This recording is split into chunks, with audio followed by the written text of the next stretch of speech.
കഥ ചൂസ് ചെയ്യുന്ന സമയത്ത് എന്തൊക്കെ കാര്യങ്ങളാണ് ശരിക്കും സ്റ്റോറി കേൾക്കുന്ന സമയത്ത് ശ്രദ്ധിക്കാറുള്ളത്?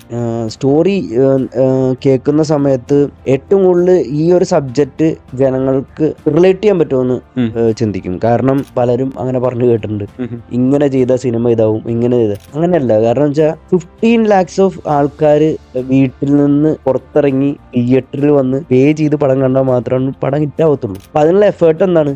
അവര് വീട്ടിലിരിക്കുമ്പോൾ തീരുമാനിക്കണം, എന്റെ സമയത്തിൽ ചെലവാക്കാം, വീട്ടിൽ നിന്ന് വണ്ടി എടുക്കണം, ഇറങ്ങണം, വരണം, ഒരു തിയേറ്ററിൽ ഇടണം, അവിടെ പേ ചെയ്യണം, പടം കാണണം. ഇത്രയും ഒരു ഡ്രൈവിംഗ് ഫോഴ്സ് ഉണ്ടെങ്കിൽ 15 ലക്ഷം ആൾക്കാർ അങ്ങനെ ഇറങ്ങണം. അതിൽ 5 ലക്ഷം ആൾക്കാരെങ്കിലും അതിൽ ഡിസിഷൻ ഫാക്ടേഴ്സ് ആയിരിക്കും, അല്ലേ?